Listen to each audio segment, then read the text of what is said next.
La Fresh Morning. La Fresh Morning. Avec Mosley ce matin sur les 104.5 Mosley, on parle de politique. Oui, on parle de politique avec entremêlé d'un tout petit peu de culture parce qu'il faut bien qu'on...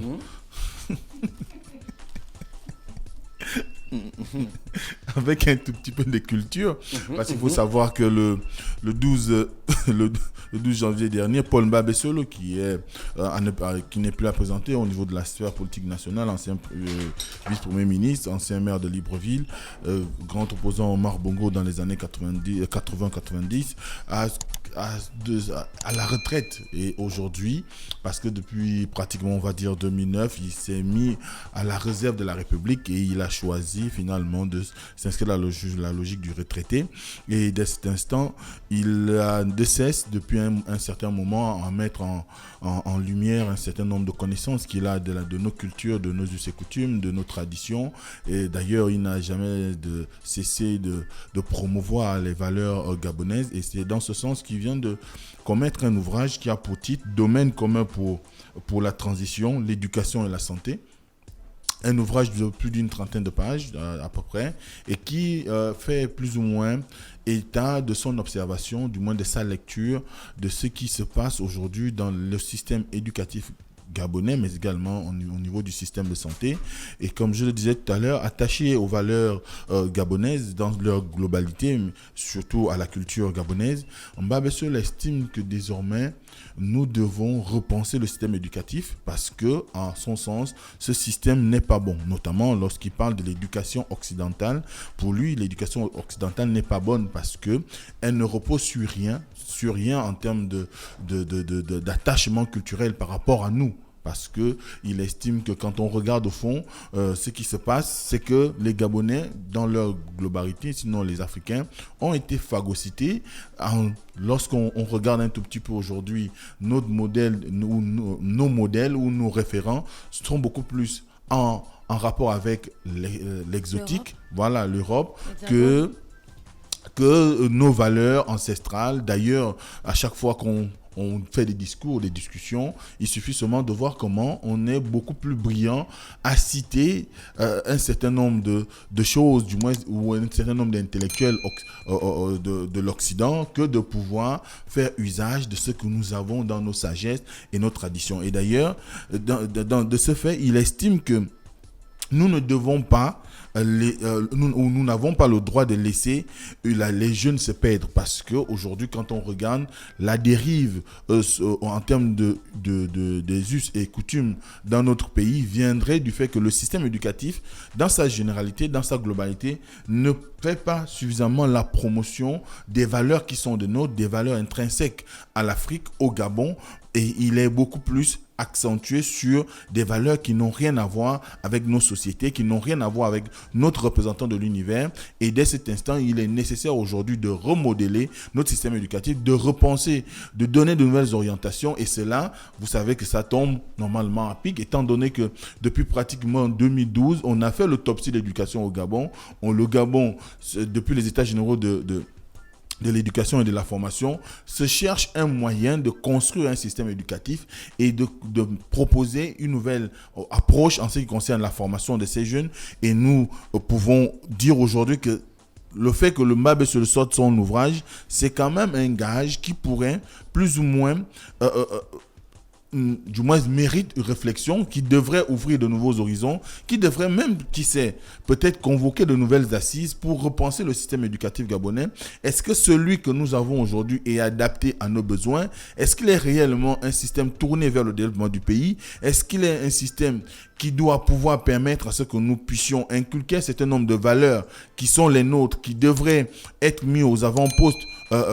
Est-ce qu'il répond à cette exigence? Est-ce que le système éducatif tel qu'il est conçu aujourd'hui est suffisamment intéressant pour permettre à ce qu'il y ait un développement harmonieux de l'homme dans sa globalité, mais surtout du citoyen gabonais. Donc, c'est toute la réflexion qu'il y a d'abord autour, dans cet ouvrage, autour du système éducatif gabonais, mais également sur le système de santé, parce qu'il dit que nous travaillons beaucoup plus à implémenter des process qui sont, c'est vrai, qui ont peut-être montré un certain nombre d'évolutions ou d'avancées technologiques au niveau de l'Occident, mais sur le plan local, on ne s'intéresse pas suffisamment aux questions des techniques de santé que nos parents employaient, que nos ancêtres avaient mis en avant. Et cela est d'autant plus dommageable parce que nous avons quand même dans nos cultures, dans nos traditions, un certain nombre de ce qu'on appelle vulgairement des tradis praticiens. Ils ont quand même une certaine expertise sur le domaine médical, comment soigner l'homme, comment faire en sorte que l'homme soit en bonne santé, mais on ne les exploite pas assez pour permettre à ce qu'ils puissent participer pleinement à l'évolution de la question de la santé au Gabon. Et dès cet instant, cet ouvrage... Pourquoi il n'a pas écrit ça quand il était Premier ministre? Bon, il a écrit d'autres ouvrages quand il était au gouvernement, ou quand il était vice-premier ministre, effectivement. Il est aussi maire. Il était maire de Libreville, oui, effectivement. Il était aussi député. Non. Il n'a jamais été député. Non. D'accord. Donc, il a écrit pendant qu'il était aux affaires. Il a quand même écrit en fait, il a une technique, c'est qu'il n'écrit pas des livres qui regorgent des centaines de pages. Il est beaucoup plus dans un format réduit, un format qui peut être consommé plus facilement, digéré. Vous savez que le problème aussi, c'est qu'on a des populations où nous sommes dans une société où l'oralité prime. Et d'ailleurs, c'est la raison pour laquelle je crois qu'il y a une forte adhésion aujourd'hui par l'apprentissage à travers l'image. Les gens apprennent beaucoup plus aujourd'hui par les images que par la lecture. Et c'est difficile. Mais il faudrait qu'on arrive à un moment à nous intéresser à la lecture, parce que si on ne fait pas de grandes campagnes de promotion de la lecture, d'ailleurs, même si la lecture aujourd'hui se fait en français, je crois que quand on écoute un peu Paul Mbabesole lors de cette conférence de presse, son objectif c'est de dire que le français n'est pas notre langue. Il faudrait qu'on essaye de valoriser nos propres langues aujourd'hui, qu'on les enseigne, du moins qu'on essaye de trouver un système qui soit de nature à pouvoir faire en sorte que nos enfants et nous-mêmes, parce que nous avons beaucoup de personnes dans notre génération qui ne savent pas parler leur langue. Et comment on peut adhérer à un imaginaire si on ne comprend pas les codes de cet imaginaire-là? Pour adhérer, il faut comprendre la langue. La langue, c'est la porte d'entrée dans une culture. Si on n'arrive pas déjà à parler sa propre langue, on sera toujours dans un esprit de dénigrement, c'est-à-dire que, bon, ce sont vos choses de black, comme on dit souvent, ce sont vos choses des noirs, entre griffes, mais parce qu'il n'y a pas eu une adhésion. L'adhésion passe par la maîtrise de la langue. Quand on maîtrise une langue, on peut comprendre les subtilités d'une tradition, d'une culture, d'une croyance, d'une profession de foi, d'un rituel, d'un rite. Mais si on n'a pas le bagage nécessaire en ce qui concerne la maîtrise d'une langue, eh bien, on aura toujours des problèmes. Et ce qui nous arrive avec le français, par exemple, beaucoup de personnes ne savent pas que la clé simplement de l'école, c'est de lire. Si on ne sait pas lire, c'est clair, on ne peut pas parler. Et si on ne sait pas parler, eh ben, il est difficile qu'on réfléchisse. Donc, dès cet instant, il faut encourager des réformes, et ces réformes-là doivent aller dans le sens de la promotion de nos valeurs, de nos langues, de nos traditions, mais il faut que ça soit dans un ensemble. Et c'est pourquoi Paul Mbabesole, certes, lui-même, il a reconnu qu'en se mettant, du moins en venant au devant de la scène, en parlant aux journalistes, lui-même, il se rend coupable parce qu'il ne s'exprime pas avec les journalistes dans une langue du Gabon, mais beaucoup plus en français. Et c'est une tare, parce que pour lui, il aurait aimé qu'on soit dans une posture où, en s'adressant à ce public-là, eh bien, qu'il soit en mesure de pouvoir parler en langue, et que, du moins dans une langue du Gabon, et qu'on puisse avoir une discussion qui soit de nature à pouvoir encourager l'échange. Mais il sera difficile aujourd'hui d'avoir sur un plateau, d'ailleurs, quand vous regardez bien en dehors des campagnes de communication que les ministères font souvent dans nos langues locales sur la chaîne, sur la première chaîne de télévision gabonaise, il n'y a pas de plateau au Gabon où les gens... Et ils mettent toujours les vieux. Oui, et là aussi c'est un autre problème, mais ils ne mettent pas les vieux parce qu'ils veulent mettre des vieux, ils mettent des vieux parce qu'il y a l'absence aujourd'hui des jeunes Oh qui... non, c'est pas ça. c'est Moi, faux. je connais des jeunes qui freestyle Moi, bien. bien. Oui, mais Toi déjà. est-ce qu'il aimerait qu'on Toi. sache Toi, tu connais Afane Lucindo. Afane Lucindo. Est-ce Il qu'ils dit la fréquence d'une radio enfant. mais est-ce qu'ils savent est-ce qu'ils sont en mesure de dire qu'ils vont aller porter cette voix-là sur un plateau télé? Est-ce qu'on leur a proposé le pognon qu'on donne aux vieux, on peut donner ça aux petits, aux plus jeunes qui connaissent la langue. Je me rappelle l'émission qui passait à midi là. Télé midi? Non, à Gabon Télévision, Chaud devant. Ah, chaud devant, oui. Ils avaient invité une jeune fille Sango qui avait déballé, je te dis qu'elle avait peut-être genre 11 ans. Elle revenait même du lycée, elle avait encore la tenue du lycée, tu vois. Elle a déballé la langue. Oui. Donc ça veut dire qu'il y a des petits, il y a des jeunes qui savent Oui. parler la langue. Mais alors pourquoi on les met pas en Oui, avant pour inciter d'autres jeunes? Mais c'est Baponga, il sait parler sa mais langue. c'est tout. On a appris combien de fois Baponga dans une campagne de communication en langue vernaculaire, Baponga parle couramment sa langue. Bien sûr. alors Mais le problème aujourd'hui, c'est est-ce qu'il suffit juste Hermie Mabila, de prendre Queen Baponga? Kumba, Attention aussi. tous ces noms-là qui sont connus et Attention, qui peuvent porter faut pas confondre entre chanter Non, quelques non, non, bouts non, non. de Non, phrases je te dans dis une... que c'est des gens que je connais qui Voilà. parlent couramment la langue. Voilà. Maintenant, après, ce qui est sûr Tu aujourd'hui, es c'est que... partisan des vieux, hein? Moi, Oui. je suis pas partisan Alors, des vieux. C'est pas une question d'avoir de camp. C'est une question Why de do you dire, contradict est-ce que... est-ce que lorsqu'on parle, est-ce qu'on parle correctement? C'est aussi ça la logique aujourd'hui. Est-ce qu'on parle correctement? Est-ce qu'on a vraiment une sérieuse base au-delà de chanter? Parce que chanter, c'est autre chose. Moi, il y a des artistes qui chantent parfois dans leur langue au Gabon. Quand tu vas demander à un locuteur, du moins à quelqu'un qui parle cette langue-là, il te dira, je ne comprends pas. Et pourtant, cette personne-là, au quotidien, pratique la langue. Mais elle te dira, Question de prononciation. voilà, il y a des prononciations, il y a des variables et tout ça qu'il faut maîtriser. Donc, je crois qu'aujourd'hui, Mbabe Solosi, dans cet écrit, met à l'index le gouvernement. Il vous souviendra qu'il y avait une expérimentation qui avait été faite il y a quelques années encore où on avait choisi un certain nombre de langues qui devaient être enseignées dans le système éducatif gabonais. Mais l'expérience a presque avorté aujourd'hui. L'Immaculée a essayé, l'Institut Immaculée a essayé de pouvoir continuer la chose, mais c'est avec peine. C'est avec peine, ils ne sont pas encouragés. On a même vu les enseignants qui avaient été formés pour... Certains se retrouvent aussi à des postes de responsabilité, donc ils n'ont plus la pratique. Et au fur et à mesure qu'ils vont perdre cette pratique-là, en occupant des postes dans l'administration, eh ben, ils vont perdre la main. En perdant la main, ça aurait été des formations inutiles. Et à un moment donné, il faut bien qu'on soit dans une logique où quand on décide de mettre en place un programme, il faut l'assumer jusqu'au bout. Il faut maintenant... il faut aller jusqu'à l'engagement qui a été édicté au départ, c'est-à-dire généralisé. Mais lorsque vous mettez un programme, il s'arrête, notamment en termes de financement et les moyens humains.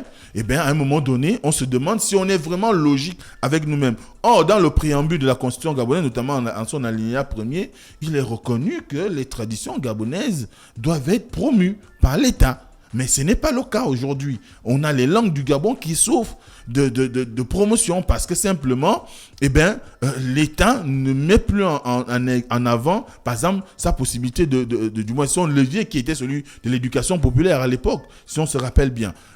Les programmes qui sont engagés comme celui que je viens de citer avec Immaculée Conception ne produisent pas simplement parce qu'on a délaissé les professionnels et puis à un moment donné, l'établissement qui héberge la phase test, à un moment se retrouve en difficulté. À un moment, ils ne peuvent plus supporter cela et cela crée quand même des retraits, du découragement. Donc, il faut qu'on soit aujourd'hui capable de nous réinventer, de nous transformer, de pouvoir offrir aux jeunes une nouvelle alternative. Vous allez aujourd'hui dans des pays, les grands pays que nous prenons en exemple. Par exemple, en France, il y a les Corses qui parlent leur langue. Il y a les Basques là-bas qui parlent leur langue.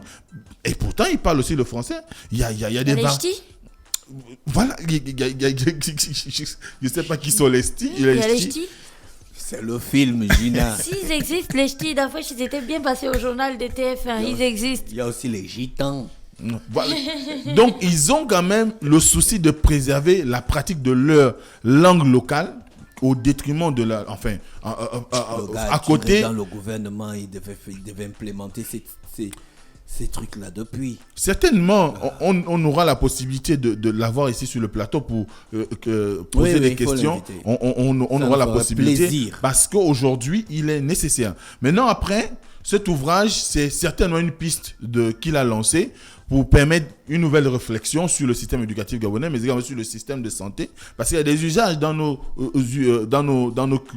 coutumes ou dans nos traditions qui peuvent servir les deux systèmes, qu'il s'agisse du système éducatif ou du système de santé. Maintenant, après, tout revient à l'État, tout revient au gouvernement d'encourager ceux qui sont engagés dans ce genre d'initiative, de faire en sorte qu'on puisse avoir dans la société civile aussi des gens qui se lèvent et qui créent un certain nombre d'organisations qui peuvent défendre nos traditions, nos coutumes, enseigner les langues du Gabon. C'est vrai qu'on a quelques initiatives, mais aujourd'hui, il y a certaines qui souffrent parce que vous avez une institution qui est créée, du moins un organisme qui est créé et qui attend peut-être 7, 8 ou 10 mois avant d'avoir le récépissé provisoire du ministère de l'Intérieur quand même, à un moment donné, même si on a envie d'engager des activités, on est obligé de le faire sans qu'on soit officiellement reconnu. Or, lorsqu'on bénéficie d'une reconnaissance de l'État, il y a un certain nombre de démarches officielles qu'on peut engager pour rendre la chose plus intéressante, plus dynamique, plus fluide et faire en sorte que ça puisse bénéficier au grand nombre. Or, quand vous prenez, vous déposez un récépissé, du moins une demande de reconnaissance en août et que jusqu'à aujourd'hui vous n'avez pas de récépissé, à un moment ça crée quand même des problèmes. Donc ça freine aussi un tout petit peu. Comme l'Institut Akebien. Voilà, comme l'Institut Akebien, ça freine quand même un tout petit peu l'élan de ceux qui sont dans la société civile. Donc c'est une piste de lecture concernant le système éducatif et le système de santé que Paul Mbabe se l'a proposé. J'espère que beaucoup de personnes iront acheter cet ouvrage pour avoir une idée précise de ce qu'il défend comme idée en ce qui concerne si vous me permettez la répétition, pour ce qu'il défend comme idéologie concernant cet ouvrage. Ensuite, il y a le fait qu'aujourd'hui, il y a un dialogue intensif. Oui. Donc, un dialogue intensif entre l'Union européenne et évidemment le Gabon. Vous savez qu'à l'issue des élections présidentielles de 2016, il y a eu quand même une friction. Du moins, les relations se sont tendues entre les deux partenaires, tout simplement parce qu'il y a eu une mission de l'UE qui avait été ici au Gabon pour couvrir les élections. Et il y a eu son rapport qui a quand même été un rapport polémique. Et jusqu'à aujourd'hui, rien n'a été suffisamment... Enfin, on n'a pas retrouvé l'apaisement qui a souvent prévalu dans les relations Union européenne et le Gabon. Et aujourd'hui, à la suite des rencontres que la nouvelle déléguée, donc le nouveau responsable bureau du Gabon, de l'Union européenne au Gabon, notamment, a effectué auprès du Premier ministre, Madame Rosario Bento País, il se trouve que aujourd'hui, les opposants se disent qu'il y a quand même derrière une ambition pour cette dernière de faire fi de ce qu'il y a eu comme préjudice à l'encontre des Gabonais en 2016, notamment ce qu'ils disent, le nombre de morts, parce que c'est le rapport de l'Union européenne aussi qui avait fait une évaluation chiffrée de ce qu'il y a eu comme décès pendant la période de crise post-électorale. Et dès cet instant, voir aujourd'hui que la responsable bureau de l'Union européenne, de la chef de délégation, soit dans une attitude où elle est maintenant en amitié, si on peut dire ça comme ça, avec l'État gabonais, du moins avec les autorités du Gabon, pour les opposants, ça ressemble un tout petit peu à une trahison. Et d'ailleurs, c'est ce qui a conduit à la levée de bouclier du réseau Femmes Lève-toi, qui s'est prononcé le 14 pour parler des victimes de la crise post-électorale et qui, évidemment, considère que les conclusions qui ont été, du moins, ceux de ce dialogue politique devraient conduire aux réparations, notamment pour les victimes. Ensuite, on a les sénatoriales qui sont aujourd'hui, comme je le disais, un point important dans l'actualité parce que le PDG a pris le temps de pouvoir s'inscrire dans la logique des primaires et en s'inscrivant dans la logique des primaires, des velléités ressortent quand même parce qu'on voit aujourd'hui un certain nombre de personnalités qui commencent à faire des communications. Il faut rappeler que c'est demain qu'il y aura les primaires certainement aussi. Demain. Oui, le 16, parce que la date limite des dépôts de dossiers se fera le 18, donc le lundi, au niveau du CGE, du Centre Gabonais des élections. Donc le PDG va organiser les primaires demain, à 16h, enfin le 16 janvier, et dès ce moment, ils sont en train d'affûter les armes, les états-majors des potentiels candidats, notamment avec ce qui a été énuméré comme feuille de route pour pouvoir prétendre au poste de sénateur. Et il y a aujourd'hui que chaque camp se mobilise, chaque candidat se mobilise, et on espère tout simplement que ça va conduire à quelque chose de raisonné, étant donné qu'on commence à avoir des questions de couteau tiré. Des expressions comme duels de couteau. Voilà, des duels au couteau qui commencent à sortir. Et même s'il est important qu'en période électorale, les gens se battent pour pouvoir bénéficier des suffrages, mais les gens se battent. Oui, que les gens se battent pour pouvoir remporter les sièges, mais il est nécessaire aujourd'hui aussi de pouvoir respecter le mode qui a été choisi et qui est un mode qui devrait normalement apporter l'apaisement. Ce n'est certainement pas une situation conflictuelle qui est attendue au sortir de ces primaires. On espère que les uns et les autres feront montre on va dire d'apaisement, et qu'ils auront à travailler pour faire en sorte que le parti soit gagnant et qu'il soit beaucoup plus respecté. Il y a des sénateurs de l'opposition, non?